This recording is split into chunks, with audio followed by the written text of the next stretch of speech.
Picture a Saturday night in 1974. You pull into the drive-in, the marquee lights up, the double feature kicks off, and what you're about to watch is, in clinical terms, completely deranged. A Vietnam POW with a hook hand, a possessed Lincoln Continental, a road race where the points are scored by murdering pedestrians. 6 NFL Pro Bowlers on Harley-Davidsons riding to Texas to avenge their fallen brother. None of these films should exist. All of them got green lit. The 1970s were the only decade in American film history where the answer to every insane pitch was yes. Stick around, hit like and subscribe so we can keep digging up these gems. Number 10. Brannigan, 1975.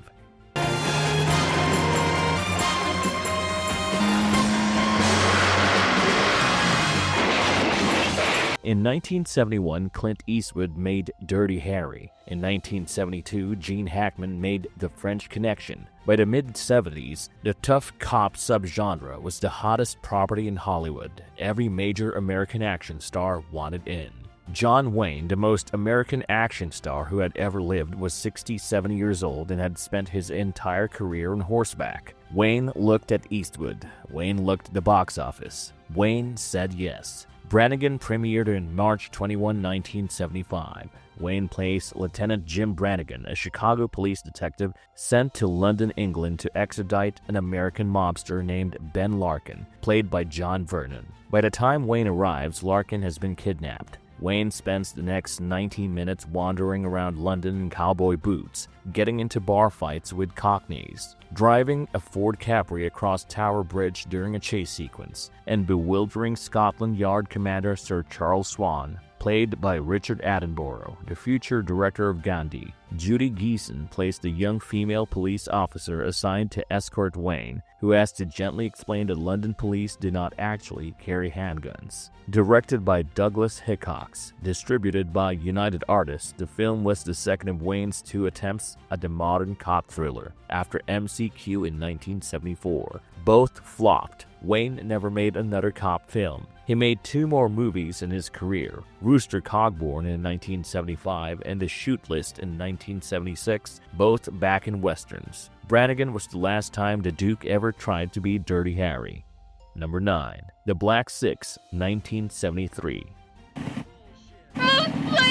Get her out here!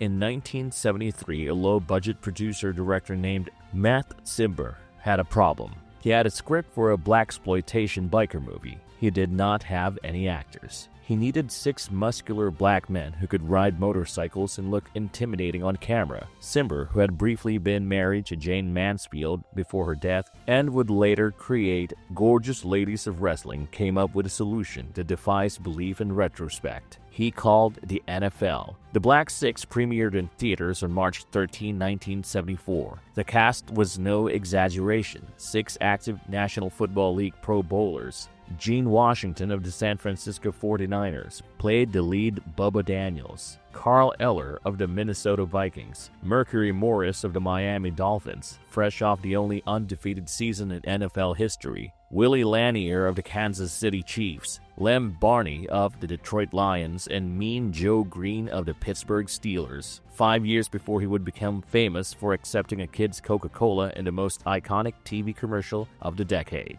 The plot: Bubba is a Vietnam vet whose teenage brother has been beaten to death by a white biker gang in Texas for dating a white girl. Bubba calls the boys back together. The 6 ride to Texas for revenge. Maury Wills, the former Dodgers MVP shortstop, has a cameo. Oakland Raider Ben Davidson plays the villain. The film ends with a promise that the Black Six would return. They never did.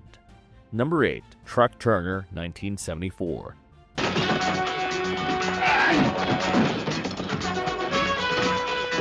Isaac Hayes in 1974 was at the absolute peak of his cool. 2 years earlier, he had won the Academy Award for Best Original Song for a theme from Shaft. He had won the Golden Globe. He had won Grammys. American International Pictures looked at Hayes and decided he could carry his own action film. They had a script. It had been written for Robert Mitchum.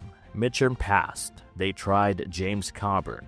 macabre past. AIP rewrote the lead as a black character and gave the script to Isaac Hayes. Truck Turner premiered on June 26, 1974. Hayes plays Mac Truck Turner, a former NFL star turned Los Angeles bounty hunter. He and his partner Jerry, played by Alan Weeks, are hired by a bail bondsman to track down a sadistic pimp named Gator. They find Gator. There is a chase. Gator dies. Gator's girlfriend Dorinda, played by Nichelle Nichols, Lieutenant Uhura from Star Trek herself, in the wildest career swing of her life, puts out a contract on Turner. The new pimp Harvard Blue, played by Yaphet Kotto, takes the contract. Directed by Jonathan Kaplan, who would later direct The Accused, the film that won Jodie Foster her first Academy Award. The entire soundtrack was composed by Isaac Hayes himself. Quentin Tarantino has cited Truck Turner as a major influence.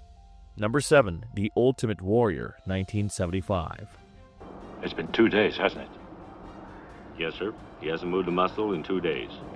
In 1973, director Robert Clouse made Enter the Dragon with Bruce Lee. The film was the biggest martial arts movie of all time. Lee died 1 month before its release. 2 years later, Clouse made his clout to make a passion project. That project was The Ultimate Warrior. The Ultimate Warrior premiered on October 29, 1975. The setting, New York City in the year 2012. A global pandemic has wiped out most of humanity. Manhattan has decomposed into rival walled compounds run by gangs. The Baron, played by Max von Sydow, the legendary Swedish actor who would later play the priest in The Exorcist, leads one such compound. The Baron's daughter, Melinda, played by Joanna Miles, is pregnant. The Baron's scientist, Cal, has bred a strain of plant seeds that could restart agriculture.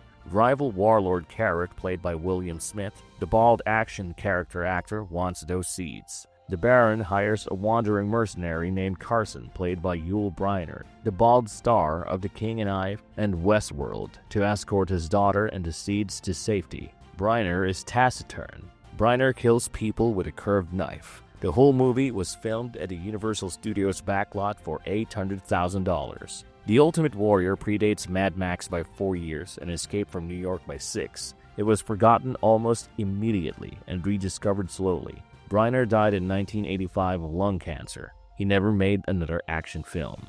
Number 6, 3 the Hard Way, 1974. Today is a glorious day. In 1974, the blaxploitation genre was at its absolute peak. Each subgenre had a king.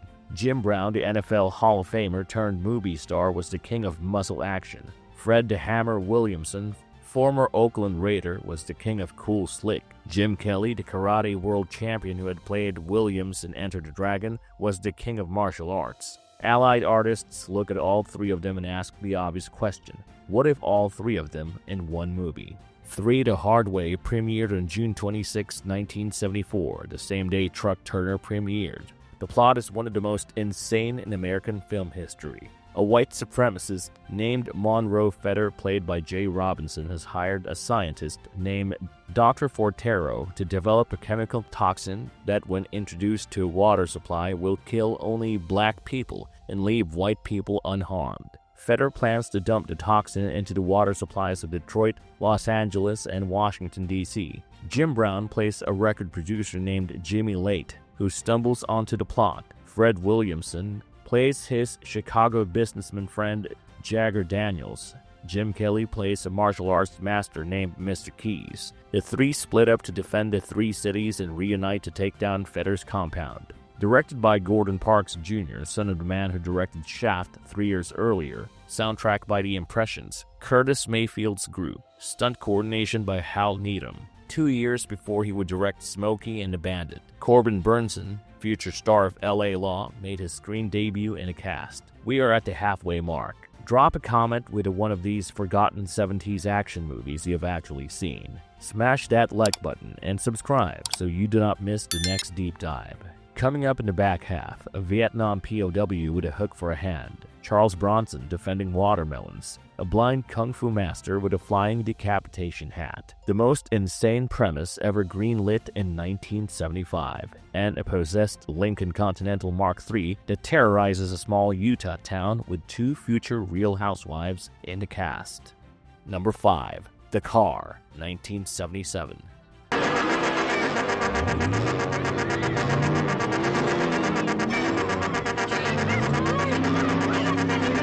Jaws was the highest-grossing film of 1975. Universal had built its summer 1977 marketing campaign around the idea of the next Jaws. The studio greenlit a movie about a great white shark on land. The shark was a 1971 Lincoln Continental Mark III. The film was called The Car. The Car premiered on Friday, May 13, 1977. The premise: a demonically possessed black Lincoln Continental Mark III appears in the small desert town of Santa Ynez, Utah, and begins killing residents. The car has no visible driver. The windows are tinted black. The car will not enter consecrated ground. Anyone who steps into its path dies. The town's chief deputy, Wade Perrin, played by 36-year-old James Brolin, father of Josh Brolin, has to figure out how to stop it. The car itself was modified by George Barris, the legendary custom car builder behind the original 1966 Batmobile, the Monsters' Monster Coach,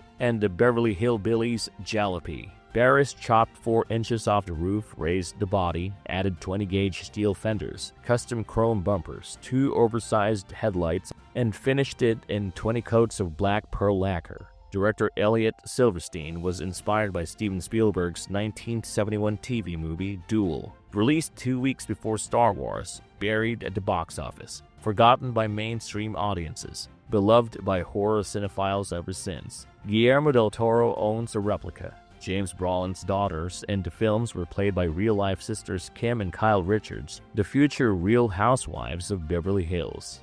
Number 4. Rolling Thunder, 1977.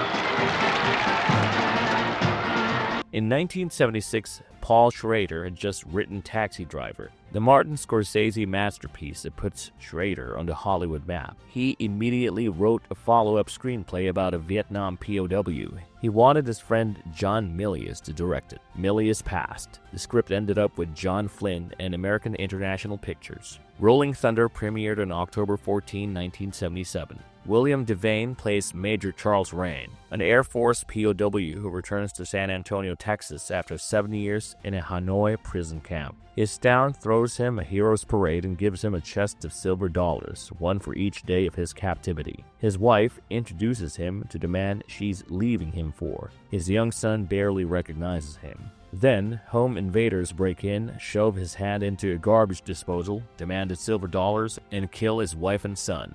Rain gets a prosthetic hook. He sharpens it on a bench grinder. He recruits his fellow ex-POW Johnny Voden, played by a 30-year-old Tommy Lee Jones in his first major role, and they ride to Mexico for a climatic massacre in a Juarez whorehouse. Tarantino later named his distribution company Rolling Thunder Pictures after this film.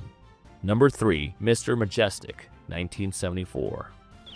We could hear these guys already got a crew working. What the hell are we supposed to do? Go home? Mr. Majestic premiered on July 17, 1974, exactly 1 week before Death Wish would turn Charles Bronson into a household name. Death Wish became the cultural phenomenon. Mr. Majestic became a cult oddity. Elmore Leonard, the future king of American crime fiction, wrote the original Mr. Majestic screenplay as a serious drama about the plight of Chicano migrant workers. United Artists turned it into a Charles Bronson vehicle. Bronson plays Vince Majestic, a Vietnam vet and former Army Rangers instructor who runs a 120-acre watermelon farm in rural Colorado. A small-time crook named Bobby Copus tries to force Majestic to hire scab labor. Bronson refuses. Bronson goes to jail. In jail, Bronson runs afoul of mob hitman Frank Renda, played by Al Lettieri, who had played Sollozzo in The Godfather 2 years earlier. Then the mob arrives at Majestic's farm with machine guns. They do not shoot Majestic. They shoot every single watermelon. The image of Bronson silently surveying his shot-up melon field became one of the most iconic visuals of his entire career. He then proceeds to hunt every mobster down one by one. Number 2. Master of the Flying Guillotine, 1976. 哎呦，这次摔下地来。 Master of the Flying Guillotine is the sequel to a 1972 Hong Kong film called One-Armed Boxer, also directed and starring Jimmy Wang Yu, the biggest kung fu star in Hong Kong at the time. In One-Armed Boxer, Wang Yu's character kills 2 students of a blind Manchu assassin. In Master of the Flying Guillotine, the assassin is back for revenge. The film premiered in 1976. The setting is 1730 during China's Qing Dynasty. The blind master, played by Cam Kong, wears robes embroidered with traditional Buddhist swastika and is searching for the one-armed boxer. His weapon is the Flying Guillotine, a hat-shaped device on a chain that, when thrown, lands on the target's head, snaps shut around the neck via internal blades, and is yanked back to the master with the head still inside. The one-armed boxer is forced into hiding at a martial arts tournament where he must fight an Indian yogi with extendable 10-foot arms, a Thai kickboxer, a Japanese kobujutsu fighter, eagle claw masters, and a monkey-style fighter. Heads come off throughout. Tarantino used the theme music in Kill Bill Volume 1. Street Fighter and Mortal Kombat both borrowed the tournament structure. Cult classic ever since. Number 1. Death Race 2000, 1975. Then, in the name of humanity, let Operation Anti-Race begin! In 1975, Roger Corman saw that the upcoming MGM release Rollerball was getting massive advance publicity. He decided to beat MGM to theaters with a cheaper, weirder, dystopian sports film. He bought the rights to a 1956 short story called The Racer by Ib Melchior. He hired Paul Bartel to direct for $300,000 at his B-movie studio New World Pictures. Death Race 2000 premiered on April 27, 1975. The setting, the year 2000 after the world crash of 1979 in a fascist, totalitarian United States. To pacify the population, the government runs an annual transcontinental road race. The 5 drivers earn points by running over pedestrians. Points scale with vulnerability. Killing an elderly person scores higher than killing an adult. Killing a child scores higher than killing an elderly person. Killing a toddler is the highest score available. David Carradine, fresh off Kung Fu, plays Frankenstein, the masked national champion who had so many crashes that all his body parts had been replaced. A 28-year-old Sylvester Stallone, 1 year before he would write Rocky, plays Machine Gun Joe Viterbo, his rival. Martin Kove, the future Cobra Kai sensei from The Karate Kid, plays Nero, the hero. Roger Ebert gave the film 0 stars. Audiences gave it $14 million on a $300,000 budget. And that's a wrap. 10 forgotten 1970s action movies that would never have existed, but somehow all got greenlit. From John Wayne loose in London to possessed Lincoln Continental hunting Utah cyclists to government-sanctioned vehicular murder for sport, the 1970s were the only decade where the studios said yes to literally everything. Which one of these forgotten gems do you actually remember catching at a drive-in or on late-night TV? Did we leave out a personal favorite? Drop your thoughts in the comments section below. And if you enjoyed this trip back to the wildest era in Hollywood history, hit that like button, subscribe, and tap the notification bell so you're first in line for more forgotten gems and movie oddities. Thanks for watching. We'll see you next time.